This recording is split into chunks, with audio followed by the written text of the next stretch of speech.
So the prelims and what we saw in the twilight on Saturday at the SCG, it's so rare in the aftermath of a prelim that every eye is almost exclusively drawn to the loser, including the home fans who stood and gave them an ovation as they left the field. Yeah. There's been nothing typical about this Collingwood team all year. The Cinderella run comes to an end in excruciating manner when the Houdini act was just agonisingly elusive. Most people would feel heartbroken after that. Craig, how do you feel? Yeah, it's difficult. Yeah, it's difficult because you get so close. There's just an overwhelming sense of pride, though.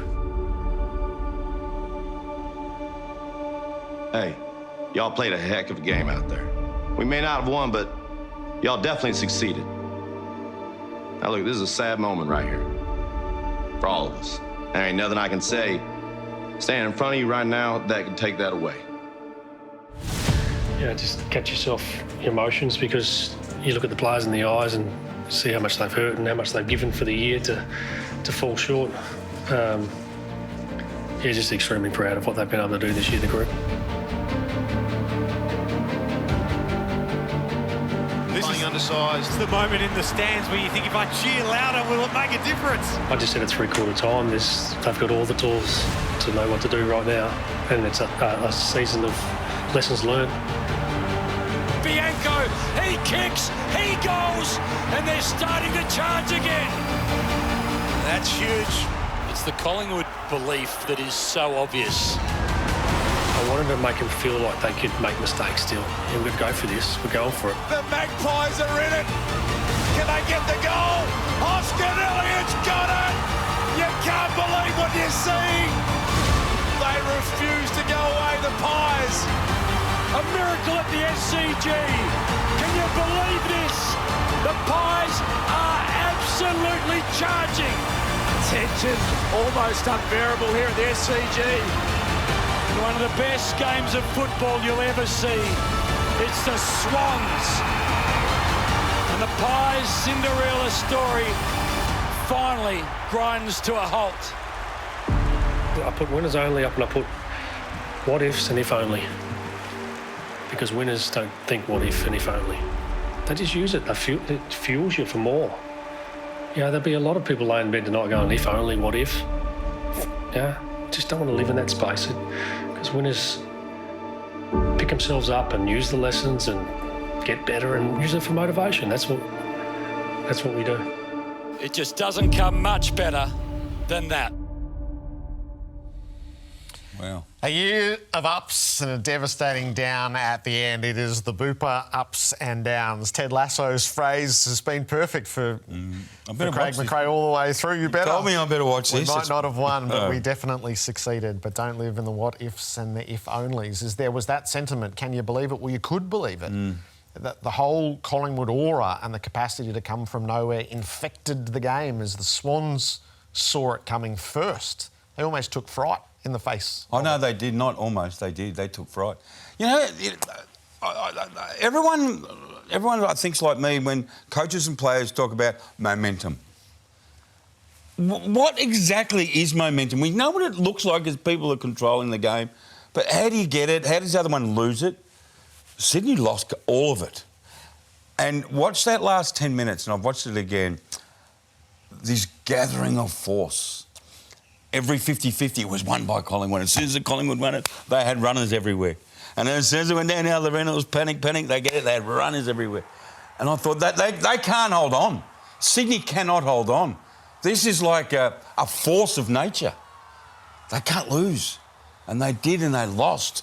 And they lost by a point, Jared. Yep. And they've won so many games this year by the narrowest of margins. And at the end, the final death cut was 1 point. On the road in Sydney, it was... Football's just been saved this year, and Collingwood have gone a long way to saving it. But that game of Australian rules football was top of the tree for emotion, for sadness, for hanging on, for momentum, for for everything. They were all in the Pies. For gallantry. So we took calls this morning, not just from the Collingwood people who'd gone up and had the 8 hours on the Hume to contemplate the what-ifs and the if-onlys, but from Sydney people who stood in those terraces and gave a standing ovation to Collingwood as they left the scene. It was just so unusual in the aftermath of that game. You often say, are we ready to grow up, the fans of Australian rules? Watching that on the weekend, you thought, well done, Sydney, well done, because I think all of us who follow footy were really proud and envious of what Collingwood was able to do this year. You talk to Collingwood supporters, it's their best season ever, Jared, ever, and they haven't won the flag.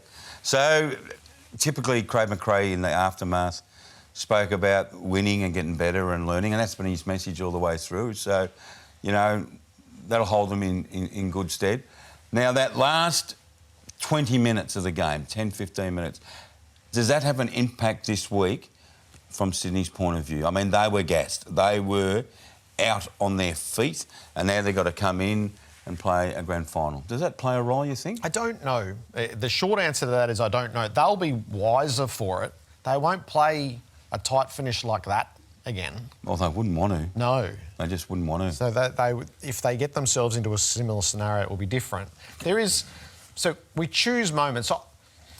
Is it fair to pin it on an umpiring decision to examine that? No. We could easily go for Noble tapping the ball away and giving up a fundamental 50-metre or more with the cross that's picked off by mistakes everywhere for a goal. There's mistakes everywhere.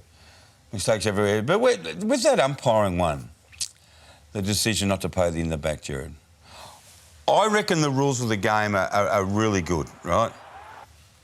I reckon the rules have been fantastic. But there's a fundamental rule that's been around for 130, 40 years, and that's pushing the back. And this year, Jared, we spoke about it several times. That has been allowed to creep back into the game. We had a period of, off the top of my head, 8 years, hands in the back. You couldn't even touch them. And now what we've seen this year is, especially forwards, pushing defenders out. And that's play on. Now, I don't think that's right. And it come back to bite in a preliminary final. Did it decide the game? No, it didn't decide the game. A lot of things decided the game. That was one of many big moments. But I like 50-50s. I don't want pushing the backs and not pushing the backs to decide games. But you're right, the more kick across the ground. John Noble, I thought, had one of his worst.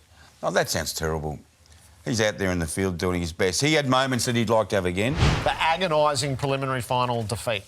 And Craig McRae, who you've had so much to do with over the years, he embodied the emotion of it. I felt like you couldn't get a stronger connection of how the whole community's feeling, and he's out the front of it. But how do you actually deal with it? Yeah, well, we only had the one versus Collingwood, and it was sort of... It's like any final. It's so sudden. You know, you're always thinking about the next week and what it may look like, but then the finality of it all is all... You know, I remember after the Collingwood game, I got quite emotional because you put so much time, so much effort into it, and it doesn't necessarily mean you get back next year. You've got to do all that work again.